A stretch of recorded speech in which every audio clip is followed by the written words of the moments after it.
Hey y'all, what's going on? Welcome back. It's Big Kev here, Kevin Mason, and I'm live from my kitchen.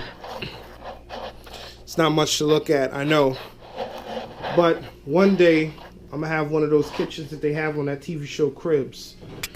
I haven't been on in a while, and that's honestly because I haven't really been doing too much comedy. I've been busy working.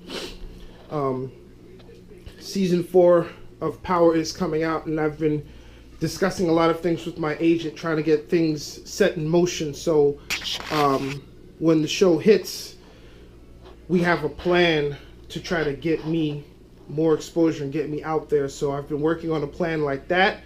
I've been doing some moonlighting. If you look at some of the other videos I have on my channel, you'll see that I've been doing some Uber Eats and Uber delivery stuff. Been doing that, and that's been keeping me busy. It's giving me a little bit of money to put in my pocket at the same time. I've been doing that. I've been doing Postmates. So check my channel for some other reviews of Postmates as a delivery driver and as a customer, because I got both. So I've been doing a lot of that, and I haven't really had much time to do comedy in the past, I'll probably say, week and a half. You got to work. I live in New York City, live in Brooklyn. One of the most expensive cities in the world, if not the most expensive city in the world to live in. What's the most expensive city in the world to live in? My money would have to be probably Alaska, because it's so cold. You probably spend a lot of money on heat. But honestly, it's Hawaii is the most expensive place to live in the United States. Not New York, not California, Hawaii. Because everybody goes to Hawaii and everything there is expensive. Back to comedy. So last night I was at Expressions Bar and Lounge, which is up in the Bronx. It's about an hour drive from Brooklyn. And I went up there with Justin. I wish I didn't remember to bring my trusty recorder, and I'm going to try to make a mental note to self to do a better job with that. Went up there last night. The host of the show, excuse me, my son is throwing things. Let me just go make sure he's not damaging. Son, you're not damaging nothing, are you? Are you? You're not damaging nothing, are you? You okay? Don't damage nothing, all right? Daddy can't afford to buy another one until he make this big movie, okay? All right, good. So Expressions was last night, and the host was Omar Thompson. Some of you may be familiar with him if you're from New York, and he's from Harlem. He's a very funny guy. Actually, right around the time I first started getting into comedy, I had hit him up on Twitter looking for a spot on a show, because he had at the time a show at Caroline's on Broadway, and I didn't know no better. I just hit him and said, "Hey man, you think I can get some stage time?" And he never responded. He knows who I am now, and he thinks that story is funny because he doesn't remember it. But when you're in other positions, you tend to remember things like that. Not a big deal. Anyway, he was the one who was hosting that night, and he opened up the show by doing about an hour, 45 minutes to an hour worth of kind of crowd work and comedy, because sometimes in Expressions, it's one of the tougher rooms to crack open in the city. Crack open is a term comedians use to say get that really big first laugh from the crowd, which is hard to do sometimes, and especially when it's late like that, because the show did not start until 11:45. So I think a lot of the people that were there were kind of tired.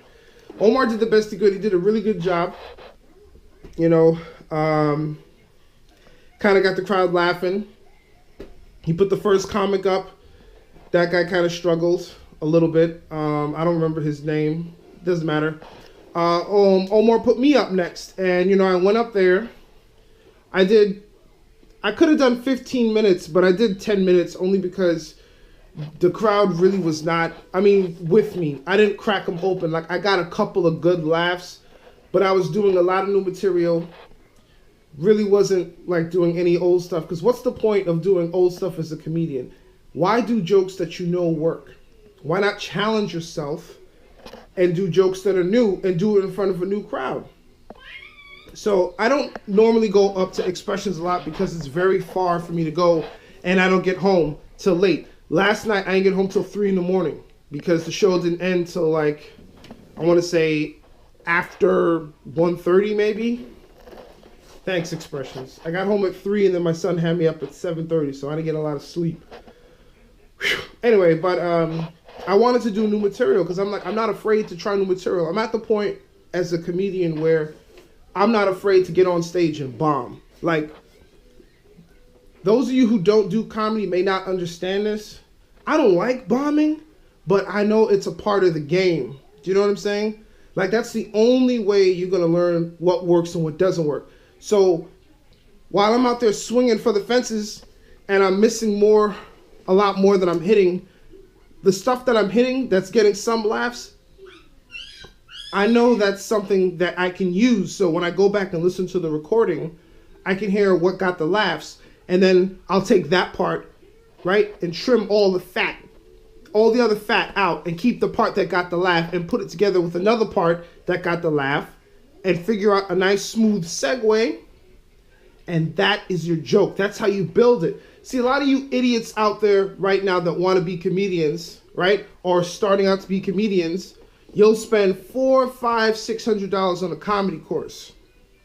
And you don't need that. I just gave you the formula right here. I just gave you the formula. All you got to do is have the guts to get up there and tell some jokes. That's it. That's all you got to do. You just got to have the guts to do it. It's not that hard. Trust me. A lot of people will tell you that I can't do it. It's impossible. Comedy is not, it's hard, but it's not impossible. All you have to do is just get up there, grab your sack, get up there and do it. Now, I'm not knocking anybody who paid money for a comedy course because I'm one of those people. I started doing comedy in 2013 after I quit my job, my nice, well-paid 5-figure job. I was making 5 figures a year, solid 5 figures, Yeah, I was up there, and I wasn't happy and I decided to quit. And I started doing comedy and radio.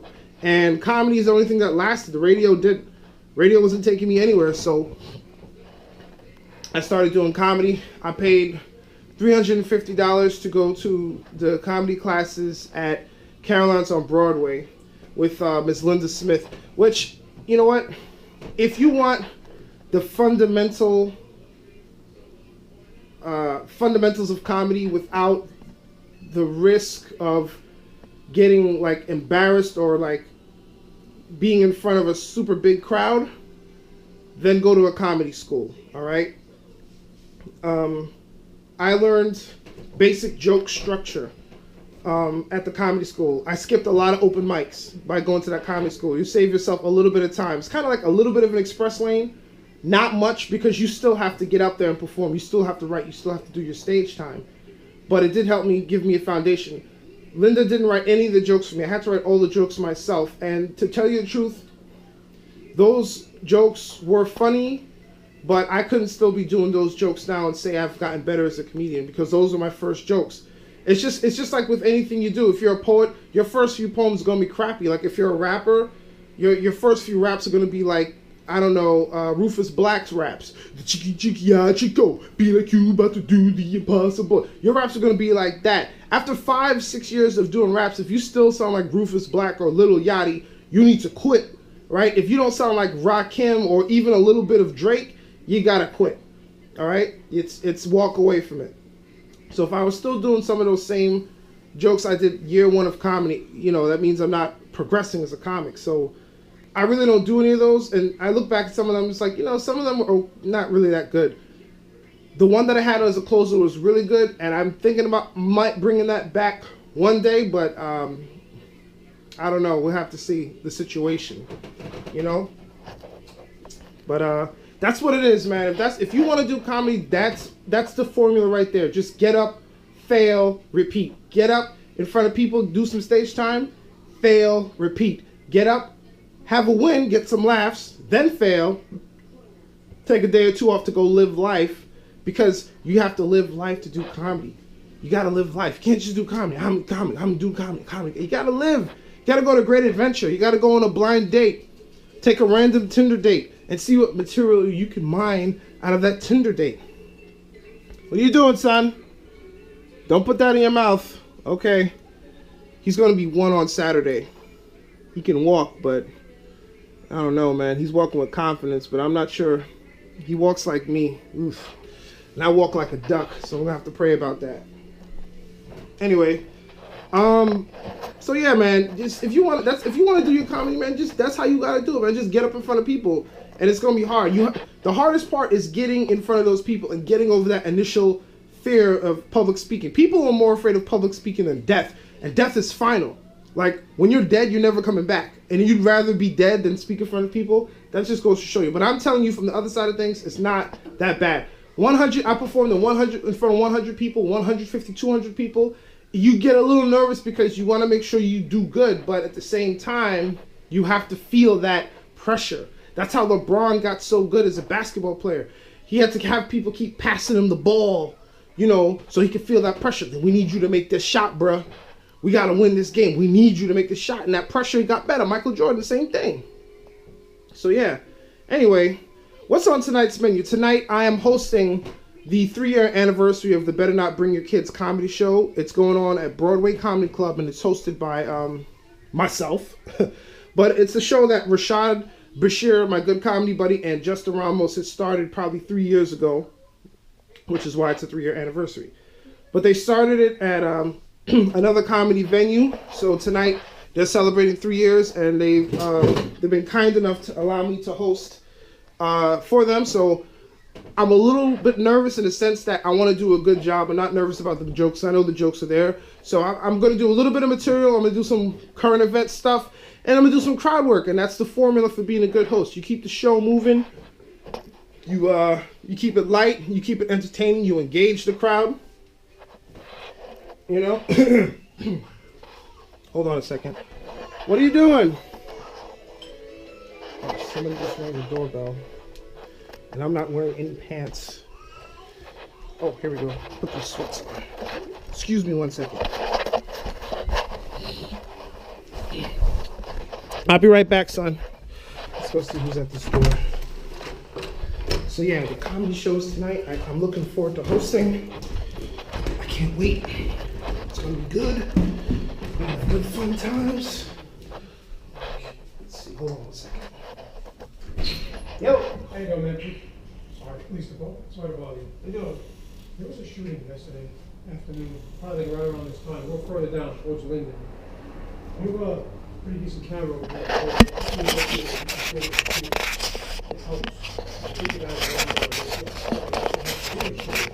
What time last night? 6 o'clock? Yeah. Just on the other side.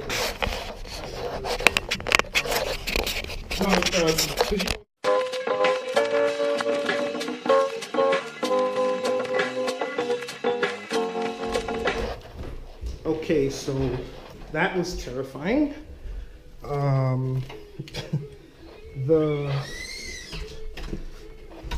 I gotta tell you, that's one of the reasons why I want to move out of New York, man. Cause like, I don't know if y'all heard, but yesterday, what's wrong, Bubby? You okay? It must not be bad. No, it's bad. Hold on 1 second.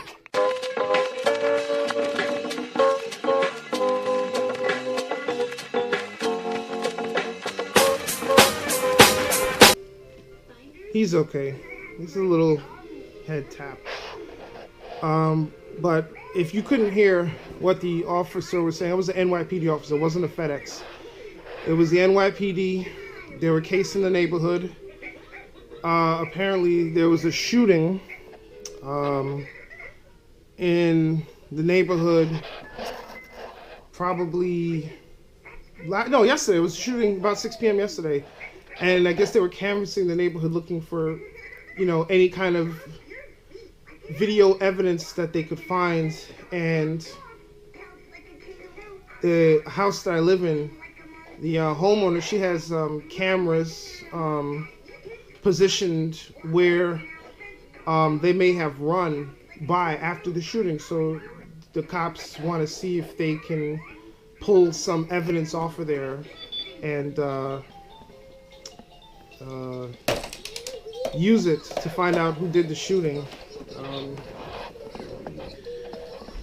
What's terrifying to me about this, I mean, thank God for comedy, so I can kind of let some stress go, man. But what's terrifying about this for me is that I just told y'all, my son is about to be 1, and these guys come and knock on the door, and just there's a shooting in the neighborhood I live in, man.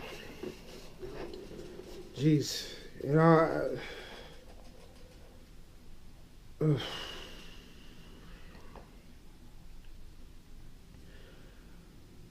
I don't know if I want to really be around here. Like, I can't have my son around this, man. I love the neighbors and I love the neighborhood, but when you tell me, I mean, shootings can happen anywhere. They're just,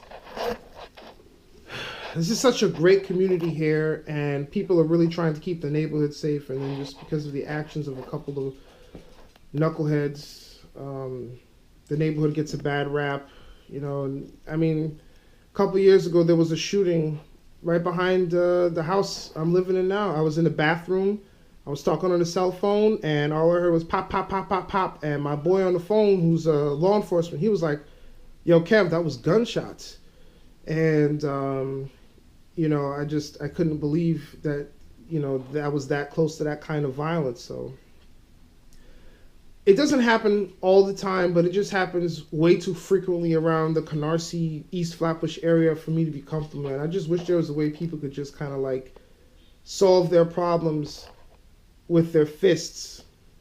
Or maybe if instead of selling like guns, actual automatic kind of stuff they use now, if they took all those off the shelves and just put the muskets, old school style muskets, the ones that look like trombones, if they started selling those to people, because those things on a good day, those take about 15 minutes to reload.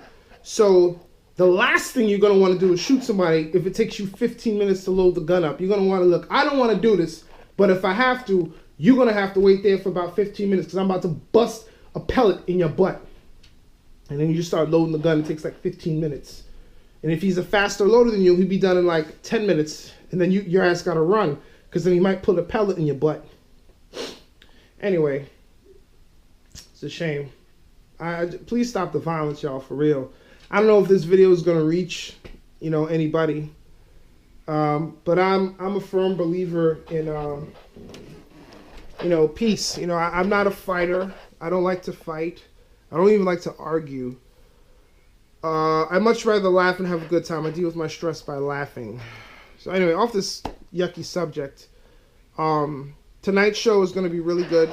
Hope there's going to be a nice crowd there. So I'm going to try to film some of it so you guys can see, you know, the kind of stuff I do, and let y'all in on some of the fun we're having that night. So stick with me. I'll be back with the magic of cameras and TV time.